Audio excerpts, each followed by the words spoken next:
ജാതിഭേദം മതദ്വേഷം ഏതുമില്ലാതെ സർവരും സോദരത്വേന വാഴുന്ന മാതൃകാസ്ഥാനമാണിത് എന്ന് നാരായണ ഗുരു പറഞ്ഞിട്ടുണ്ട്. ഇങ്ങനെ ഒരു മാതൃകാസ്ഥാനം, ജാതികളൊന്നുമില്ലാത്ത എല്ലാവരും ഏകജാതിയായിട്ട് ഇരിക്കുന്ന ഒരു മാതൃകാസ്ഥാനത്തെക്കുറിച്ച് ആരൊക്കെ മുമ്പ് സംസാരിച്ചിട്ടുണ്ട് എന്ന് അന്വേഷിച്ച് നോക്കേണ്ടത് ആവശ്യമാണ് ശരിക്കും ഇന്ത്യയിൽ. ജൈനധർമ്മ മഹത്വം എന്ന് പറഞ്ഞിട്ട് പഴയ ഗ്രന്ഥത്തിൽ പറയുന്നുണ്ട്. മനുഷ്യജാതിരേഖൈവ ജാതി നാമോദയോത്ഭവ വൃത്തിഭേദാൽ ഹി ത്വൽഭേദാശ്ചാതുർവണ്യം വിഹാശ്നുതേ ബ്രഹ്മണ വ്രതസംസ്കാരാത് ക്ഷത്രിയ ശസ്ത്രധാരണാത് വണിജോ അർത്ഥാർജനാന്യായാൽ ശൂദ്ര അന്യവൃത്തി സംശ്രയാത് എന്നാണ് പറഞ്ഞിരിക്കുന്നത്. അതായത് ആദ്യം ഒരു മനുഷ്യജാതി ഒന്നേ ഉണ്ടായിരുന്നുള്ളൂ. പിന്നെ എങ്ങനെയാണ് ഇങ്ങനെ വ്യത്യസ്തമായ നാനാജാതികളുടെ നാമങ്ങൾ ഉദയം വന്നത്? വൃത്തിഭേദം കൊണ്ട്. വൃത്തിഭേദം എന്ന് പറഞ്ഞാൽ പ്രവൃത്തിയുടെ ഭേദം കൊണ്ട്. വൃത്തിഭേദാൽ ഹി, അതുകൊണ്ട് മാത്രം ഉണ്ടായതാണ്. വൃത്തികളുടെ ഭേദം വെച്ചിട്ടാണ്, പ്രവൃത്തിയുടെ ഭേദം വെച്ചിട്ടാണ് ചാതുർവർണ്ണ്യം ഉണ്ടായത്. അതില് എങ്ങനെയാണ് ബ്രാഹ്മണന്മാര്, അവര് വ്രതസംസ്കാരമാണ് അവർക്ക് കൂടുതൽ. ഷോഡശ സംസ്കാരങ്ങൾ ചെയ്യുക എന്നുള്ളത് ബ്രാഹ്മണന്മാരുടെ ഒരു പ്രത്യേക രീതിയാണ്. അതിൽ തന്നെ പ്രത്യേകിച്ചും വൈഖാനസ ഗ്രൂപ്പ്, ഏറ്റവും പഴയ ഗ്രൂപ്പ് എന്ന് വിചാരിക്കുന്നത് വൈഖാനസന്മാരെയാണ്. വൈഖാനസ ഋഷിമാര് സ്ത്രീകളാണെന്നാ പറയുന്നത്. വേദകാലത്ത് സമവേദത്തിലൊക്കെ വൈഖാനസന്മാരുടെ ഒരുപാട് സൂക്തങ്ങളുണ്ട്. അവർക്ക് 18 സംസ്കാരമുണ്ട്, 16 അല്ല. അതെങ്ങനെയാന്ന് വെച്ചാൽ കുട്ടി ജനിക്കുന്നതിന്റെ മുമ്പ് നിഷേകം ഋതുസംയോഗം, അതായത് അത് അമ്മയുടെയാണ് ശരിക്കും ആ രണ്ട് സംസ്കാരങ്ങൾ, കുഞ്ഞിനല്ല. ഗർഭാധാനം മുതലേ 16 സംസ്കാരങ്ങൾ എല്ലാ ബ്രാഹ്മണന്മാർക്ക് തുടങ്ങുന്നുള്ളൂ. വൈഖാനസന്മാർക്ക് അതിന്റെ മുമ്പ് തന്നെ തുടങ്ങുന്നുണ്ട്. ഗർഭാധാനത്തിന്റെ മുമ്പ് നിഷേകം ഋതുസംയോഗം മുതൽക്ക് തന്നെ തുടങ്ങുന്നുണ്ട്. 18 സംസ്കാരമുണ്ട് അവർക്ക്. അങ്ങനെ വ്രതസംസ്കാരങ്ങൾ പാലിച്ചുകൊണ്ട് ജീവിക്കുന്ന സാത്വികരായിട്ടുള്ള ആളുകള് ബ്രാഹ്മണന്മാരായി. ക്ഷത്രിയരോ ശസ്ത്രധാരണം ചെയ്യുന്നവര്, ആയുധം ധരിക്കുന്നവരോ വീരന്മാരാണ്. അവര് ശസ്ത്രധാരണം എന്നുള്ള പ്രൊട്ടക്ഷൻ എന്നുള്ള ഒരു ഗ്രൂപ്പാണ്. അപ്പൊ അവർക്ക് അത് ചെയ്യാതെ പറ്റില്ല. നീതിന്യായ പരിപാലനത്തിന് വേണ്ടിയിട്ടും ഒക്കെ അവര് ഉപയോഗിക്കാൻ തുടങ്ങിയത്. പിന്നെ വണിജന്മാരോ അർത്ഥം ലഭിക്കാൻ വേണ്ടിയിട്ട്, പണധനം സമ്പാദിക്കാൻ വേണ്ടിയിട്ട് അവർ ചിലപ്പോൾ അന്യായങ്ങളും ചെയ്യും. അങ്ങനെയാണ് ഒരു ഗ്രൂപ്പ് ഇവരുടെ ഇടയിൽ നിന്ന്, ക്ഷത്രിയന്മാരുടെയും ബ്രാഹ്മണരുടെയും ഇടയിൽ നിന്ന് തന്നെ ഒരു ഗ്രൂപ്പ് വണിജന്മാരായിട്ട് മാറിപ്പോയത്. അങ്ങനെയാണ്. പിന്നെ ഒരു 4ാമത്തെ ഗ്രൂപ്പാണ് ശൂദ്രന്മാര്, അന്യവൃത്തി സംശ്രയാത്. അവരൊരു സർവീസ് ക്ലാസ് മതി, എല്ലാവരെയും സഹായിച്ചുകൊണ്ടിരിക്കുന്ന ഒരു ഗ്രൂപ്പാണ്. ആക്ച്വലി അവരാണ് ശരിക്കുള്ള ഗ്രൂപ്പ്. അവരിൽ നിന്നാണ്, അവരുടെ ശൂദ്രന്മാരിൽ നിന്നാണ് ഈ 3 ഗ്രൂപ്പുകൾ ശരിക്ക് ഡെവലപ്പ് ചെയ്ത് വന്നിരിക്കുന്നത്. കാരണം ജനിക്കുമ്പോൾ എല്ലാവരും ശൂദ്രന്മാരാണെന്നാണല്ലോ നമ്മുടെ ജനിക്കണ എല്ലാ സമയത്തും എല്ലാവരും ശൂദ്രരാണ്. അതിൽ നിന്ന് അവരവരുടെ പ്രവൃത്തി ഭേദം അനുസരിച്ചിട്ട് അവര് ബ്രാഹ്മണരും ക്ഷത്രിയരും വൈശ്യരുമായി ക്ലാസിഫൈ ചെയ്യപ്പെടുകയാണ്. ഇതാണ് പറഞ്ഞിരിക്കുന്നത്. ഇത് മഹാഭാരതത്തിലും പറയുന്നുണ്ട്, അനുശാസന പർവ്വതത്തിൽ പറയുന്നുണ്ട്. ഏകവർണം ഇതം സർവം. ഈ കാണുന്നത് മുഴുവൻ ഒക്കെ ഒറ്റ വർണ്ണാണ്. പൂർവമാസീത് യുധിഷ്ഠിര, അങ്ങനെയായിരുന്നത് മുമ്പ്. പിന്നെ എങ്ങനെയാണ് വന്നത്? ക്രിയാകർമ്മ വിഭാഗേന ചാതുർവർണ്ണ്യം വ്യവസ്ഥിതം. ക്രിയാകർമ്മങ്ങളെ കൊണ്ട് ഇത് ഈ പറഞ്ഞത് തന്നെയാണ് അതിലും പറഞ്ഞിരിക്കുന്നത്. ഭവിഷ്യപുരാണത്തിലും പറയുന്നുണ്ട്. സാത്വികോ ബ്രാഹ്മണ പ്രോക്ത, സാത്വിക ഗുണം കൂടുതലുള്ള ഒരു ബ്രാഹ്മണന്മാര്. ക്ഷത്രിയസ്തു രജോഗുണ, രജോഗുണം കൂടുതലുള്ള ഒരു ക്ഷത്രിയന്മാര്. തമോ ഗുണസ്തഥാ വൈശ്യ.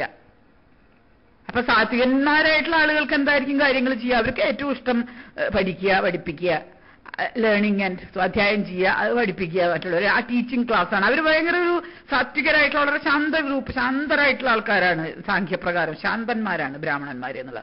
ക്ഷത്രിയന്മാർ രജോഗുണം കൂടുതലുള്ളവരെ, കർമ്മം കൂടുതലുള്ള. കർമ്മം കൂടുതലുള്ളപ്പോൾ എപ്പോഴും അശാന്തി ഉണ്ടാവും, അവിടെ ദുഃഖം ഉണ്ടാവും, അവിടെ ഡിസ്ലൈക്സ് ആൻഡ് ഡ്യുവാലിറ്റീസ് ഉണ്ടാവും. അങ്ങനെയുള്ളവരാണ്. പ്രവൃത്തിശീലന്മാരാണ് അവർ ക്ഷത്രിയന്മാർ. അതുകൊണ്ട് അവർ അതിനെ പ്രൊട്ടക്ട് ചെയ്യാനുള്ള ഡിഫെൻസീവ് ആക്ടിവിറ്റീസിലും അതുപോലെ അഗ്രസീവ് ആയിട്ടുള്ള ആക്ടിവിറ്റീസിലും ഒക്കെ അവർ ഇടപെടും. അവർ ദുഃഖം ഉണ്ടാക്കും. ആയുധം ധരിച്ചവൻ യുദ്ധം ഉണ്ടാക്കും. അങ്ങനെ രജോഗുണം യുദ്ധം ഉണ്ടാക്കി കഴിഞ്ഞാൽ അത് ദുഃഖം ഉണ്ടാക്കും. അങ്ങനെയാണ്. തമോ ഗുണം എന്ന് പറയുമ്പോൾ കുറച്ചും കൂടി പണത്തിനോട് ബേസ് ചെയ്തിട്ടുള്ള, പണത്തിനോടുള്ള ഒരു ആർത്തി കൊണ്ട് കർമ്മങ്ങൾ ചെയ്യാൻ തുടങ്ങുമ്പോൾ അവര് വളരെ കാമശാസ്ത്രം അർത്ഥശാസ്ത്രമൊക്കെ പഠിച്ചിട്ടുള്ള ആൾക്കാർ തന്നെയാണ് വൈശ്യന്മാരും. അവരും പഠിച്ചിട്ടുള്ള ആൾക്കാർ തന്നെയാണ്. പക്ഷെ അത് ഇങ്ങനെയുള്ളൊരു ആവശ്യത്തിന് വിനിയോഗിക്കാൻ തുടങ്ങും അവർ കുറച്ച് കഴിയുമ്പോൾ. അതുകൊണ്ടാണ് അതിനെ തമോ ഗുണം കൂടും എന്ന് പറയുന്നത്. ശൂദ്രന്മാർക്കോ എന്താ പറഞ്ഞത്? ഗുണസാമ്യാൻ ടു ശൂദ്രതാം എന്നാണ് ഭവിഷ്യപുരാണം. എന്താ ഗുണസാമ്യാണ് ശൂദ്രന്മാരുടെ. അപ്പൊ 3 ഗുണവും ഈക്വലായിട്ട് ത്രിദോഷങ്ങൾ അല്ലെങ്കിൽ ത്രിഗുണങ്ങൾ സാമ്യാവസ്ഥയിൽ ഇരുന്നു കൊണ്ടാണ് മനുഷ്യരെല്ലാവരും ജനിക്കുന്നത്. അത് അങ്ങനെയുള്ള എല്ലാ മനുഷ്യരെയും ഒരുമിച്ച് പറയുന്ന പേരാണ് ശൂദ്രന്മാരെന്ന്. അന്ന് സാമ്യാവസ്ഥ തെറ്റിയിട്ട് ഒരു കൂട്ടർ സാത്വികം കൂടുന്നു, ഒരു കൂട്ടർ രജോ ഗുണം കൂടുന്നു, ഒരു കൂട്ടർ തമോ ഗുണം കൂടുന്നു എന്ന് വരുമ്പോൾ ഈ 3 ക്ലാസസ് ഡെവലപ്പ് ചെയ്ത് വരുന്നു. അങ്ങനെ ഗുണത്തെ ബേസ് ചെയ്തിട്ട് കർമ്മവും, കർമ്മത്തെ ബേസ് ചെയ്തിട്ട് ഈ വർണ്ണങ്ങളുടെ ക്ലാസിഫിക്കേഷനുമാണ് എല്ലാ ടെക്സ്റ്റിലും പറഞ്ഞിരിക്കുന്നത്. ഇത് തന്നെയാണ് ഗീതയിലും ചാതുർവർണ്ണ്യം മയാ സൃഷ്ടം ഗുണകർമ്മ വിഭാഗശ കർമാണി പ്രവിഭക്താനി സ്വഭാവ പ്രഭവൈർ ഗുണൈ. അതിന് സെയിം തിങ് ആണ് ഗീതയിലും പറഞ്ഞിരിക്കുന്നത്. ഈ ചാതുർവർണ്ണ്യം മയാ സൃഷ്ടം എന്ന് അവിടെ പറയുന്നത് മയാ എന്നുള്ളത് ഒരു വ്യക്തിയല്ല പറയുന്നത്, വ്യക്തിയല്ല. കൃഷ്ണൻ എന്ന് അവിടെ പറയുന്നത് ബ്രഹ്മമാണ്. ബ്രഹ്മത്തിൽ നിന്ന് ഗുണകർമ്മ വിഭാഗത്തോടു കൂടിയ പ്രകൃതി ഉണ്ടായി.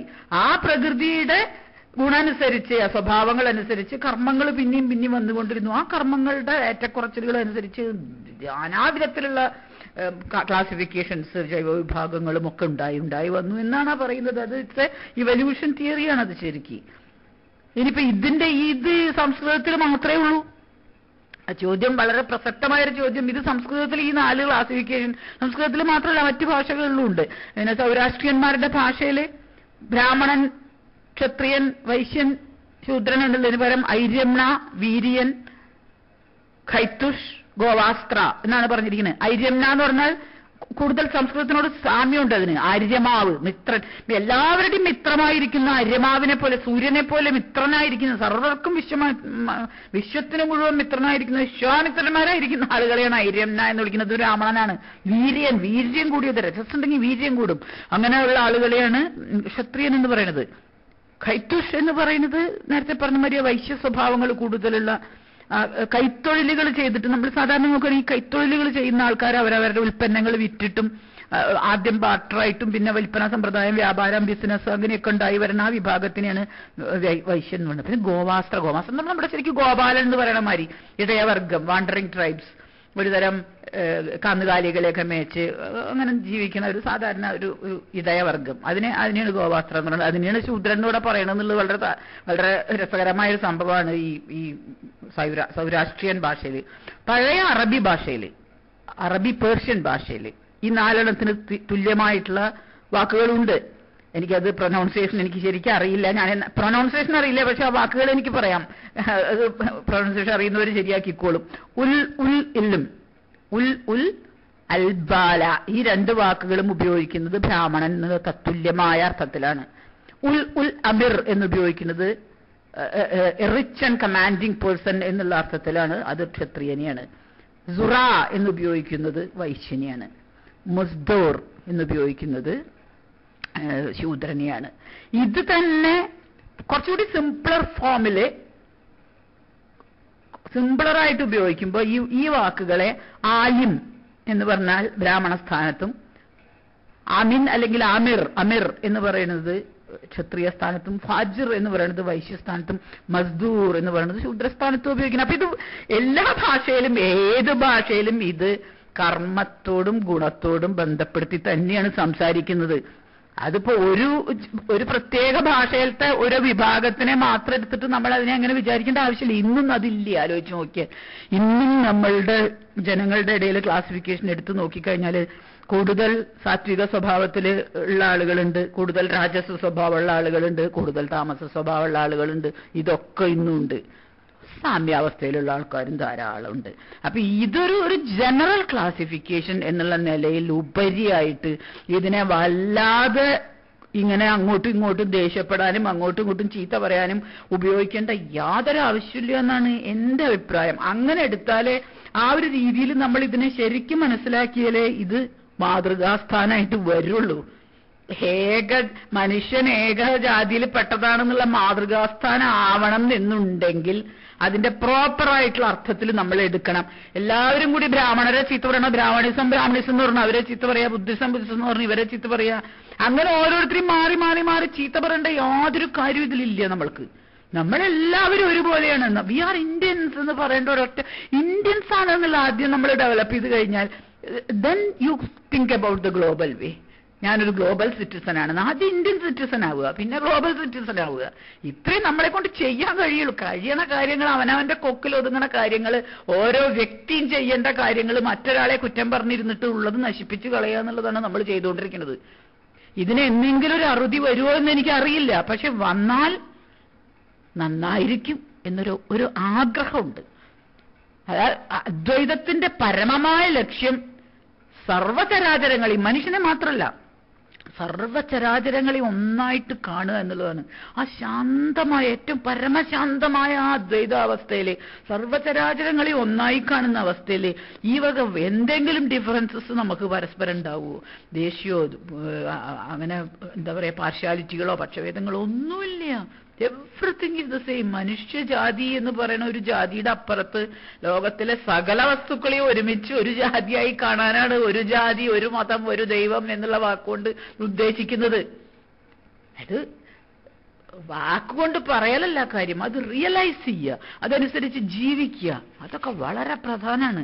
അങ്ങനെ ജീവിക്കാൻ സാധിച്ചിട്ടില്ലെങ്കിൽ നമ്മളുടെ ഭാവി വളരെ മോശമായിരിക്കും. അങ്ങനെ ജീവിക്കാൻ സാധിച്ചാൽ നമുക്ക് ഇനിയും എത്രയോ ഉയരങ്ങളിലെത്താൻ നമ്മുടെ രാഷ്ട്രത്തിനും നമ്മുടെ ലോകത്തിനും സാധിക്കും എന്നുള്ളതിന് ഒരു സംശയവും ഇല്ല.